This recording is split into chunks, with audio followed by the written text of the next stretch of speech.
Sir, first and foremost, the most important question I would like to ask through you to Honorable Minister, who is also Minister for Legislative Affairs, sir, is that what is the relationship between Musi and Miralam?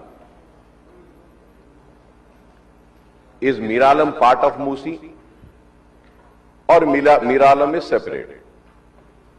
As per my knowledge, sir, Miralam has nothing to do with Musi, sir. I don't know how did the office of a secretary Saab accepted such a question where they are talking about two subjects. One is Musi, one is Miralam.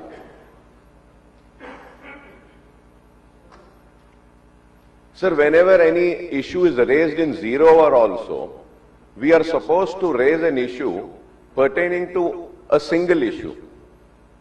Two issues, three issues cannot be clubbed in that.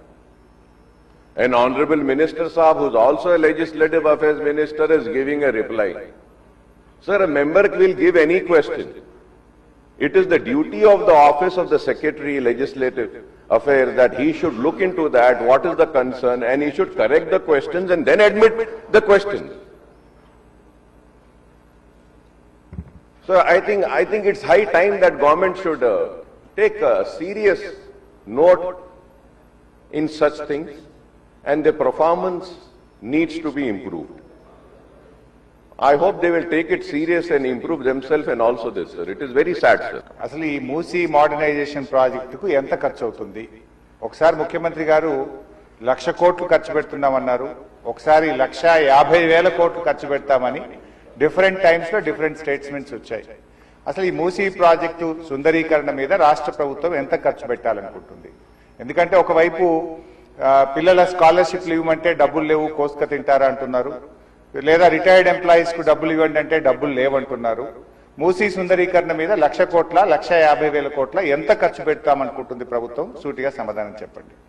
రెండు, ఇప్పటి వరకు మూసీ సుందరీకరణలో ఎన్ని నివాసాలు కూల్చివేశారు? ఆ కూల్చివేసిన నివాసాలకు 2013 భూసేకరణ చట్టం కింద పాత ఇండ్లకు కంపెన్సేషన్ ఇచ్చారా? వేజ్ లాస్ ఇచ్చారా? లేదా సింపుల్ గా కేసీఆర్ గారు కట్టిన డబుల్ బెడ్రూమ్ ఇళ్లలో అసైన్మెంట్ చేసి పంపారా?